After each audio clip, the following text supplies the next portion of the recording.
안녕하세요, 홍시입니다. 오늘은 기아의 픽업 트럭인 타스만입니다. 이 타스만은 부산 백스코 2024 부산 모빌리티 쇼에서 최초로 공개가 되는 차종인데요. 다만 이게 프로토타입이기 때문에 실내까지 들어갈 수는 없습니다. 그래서 외관을 간단하게 보도록 해보겠습니다. 참고로 이 타스만 같은 경우는 모하비 기반의 픽업 트럭이라고 많이 알려져 있는데요. 그래서 바디온 프레임 형식을 사용한다고 합니다. 현재 국내에서 구매할 수 있는 바디온 프레임 방식의 픽업 트럭은 렉스턴 스포츠가 유일한데요. 이 기아의 타스만까지 출시가 된다면은 왠지 쌍벽을 이루지 않을까라는 생각이 듭니다. 그리고 이 모하비와 비교했을 때 전장과 힐베이스가 훨씬 더 길다고 합니다. 이는 적재 공간 때문에 늘어난 수치라는 생각이 드는데요. 그리고 전면부 디자인 같은 경우도 이 모하비 기반으로 만들었기 때문에 디자인이 거의 비슷하지만 실제로 봤을 때의 덩치감은 타스만이 훨씬 더 크게 느껴지고 있습니다. 현재 지금 이 차량은 프로토타입이기 때문에 디자인이 완벽하게 정확히 공개가 되지 않아서 아쉽기는 한데요. 그래도 자세히 보시면은 섹션들이 나름 많이 나눠져 있고요. 또한 컬러 배치를 어떻게 하느냐에 따라서 굉장히 색다른 느낌이 날 수도 있겠다라는 생각이 듭니다.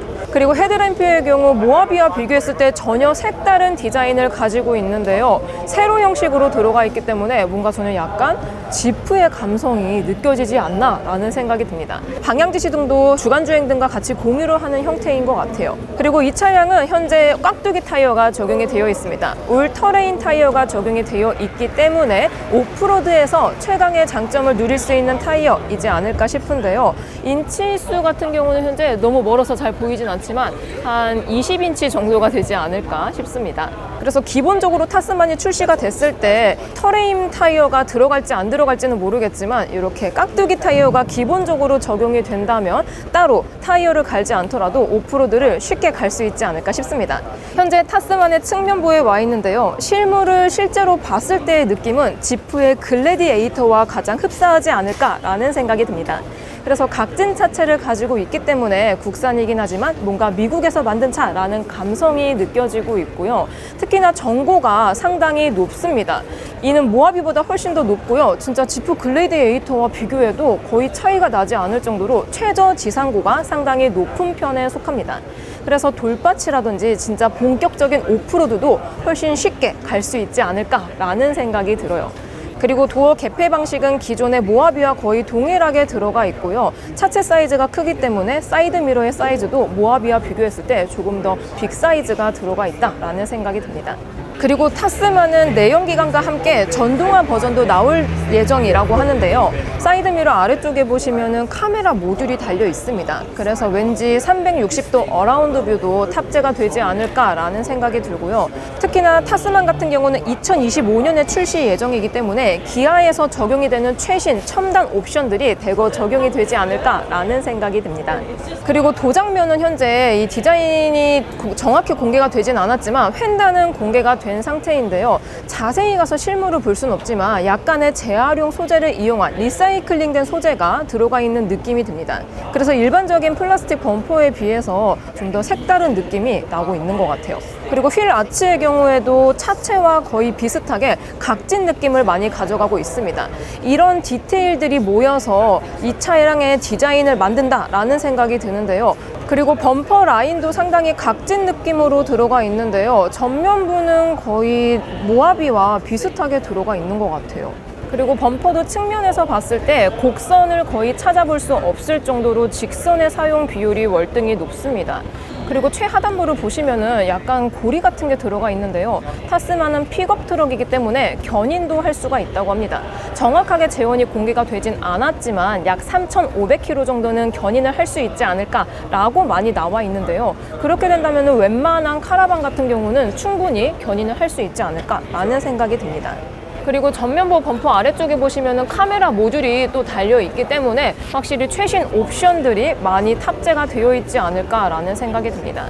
그리고 이 차량은 내연기관도 나오긴 하지만 전동화 모델도 나올 예정이기 때문에 약간 이런 디자인을 쉐어를 많이 할 것 같다라는 생각이 들어요. 그래서 그릴 같은 경우는 현재 막혀 있기 때문에 이 차량이 정확히 전동화 차량인지 내연기관 차량인지 알 수는 없지만 왠지 모르게 약간의 전동화 느낌이 나고 있습니다. 여기서 내연기관 같은 경우는 파워트레인도 정확히 공개가 되진 않았지만 2.5 가솔린 터보와 2.2 디젤 이렇게 두 가지 파워트레인으로 나오지 않을까라는 예상을 많이 하고 있는데요. 내연기관 같은 경우는 이 전면부의 플랫을 좀 더 오픈을 해서 고성능 느낌까지 같이 가져갈 것 같다라는 예상이 듭니다. 그리고 본인 라인도 현재 이 디자인으로 가려져 있기 때문에 정확하게 느낄 수는 없는데요. 이 보닛의 캐릭터 라인이라든지 쉐입이 그냥 한 판으로 떨어져 있지 않고 오히려 본인 라인 같은 경우는 상당히 곡선을 많이 사용을 함으로써 밸런스의 조화가 좋게 느껴지는 것 같아요. 이 자세히 보면 카메라에 비칠진 모르겠지만 쉐입들이 상당히 많이 들어가 있거든요. 그래서 모하비보다 색다른 느낌이 많이 나는 것 같고요. 차체 사이즈 또한 상당히 커졌기 때문에 모하비 기반으로 만들긴 했지만 실제로 봤을 때는 상당히 다른 차라는 느낌이 훨씬 더 강렬하게 느껴집니다. 그리고 현재 이 부산 모빌리티 쇼에서 공개가 된 타스만은 후면부를 자세히 보기가 쉽지가 않습니다. 그래서 픽업 트럭에서 가장 중요한 부분인 적재함도 디테일하게 보기에는 상당히 어려움이 많이 따르는데요. 다만 제가 실물을 봤을 때 적재함 같은 경우는 글래디에이터나 아니면 쉐보레의 콜로라도급의 적재 공간을 가지고 있는 것 같습니다. 또한 KGM의 렉스턴 스포츠 칸, 이 스포츠와 비교했을 때 칸은 적재 공간이 조금 더 큰데요. 렉스턴 스포츠 칸 정도의 적재 공간을 가지고 있기 때문에 웬만한 짐들은 잘 수납을 할 수 있지 않을까라는 생각이 듭니다. 그리고 이쪽에서 타스만의 후면부도 아주 살짝 볼 수가 있는데요. 현재 리어램프 같은 경우는 아쉽게도 가려져 있어서 그래픽의 디테일을 정확하게 볼 수는 없지만 전면부의 주간주행등처럼 상당히 각진 느낌과 함께 심플한 느낌을 가져가지 않을까라는 생각이 듭니다.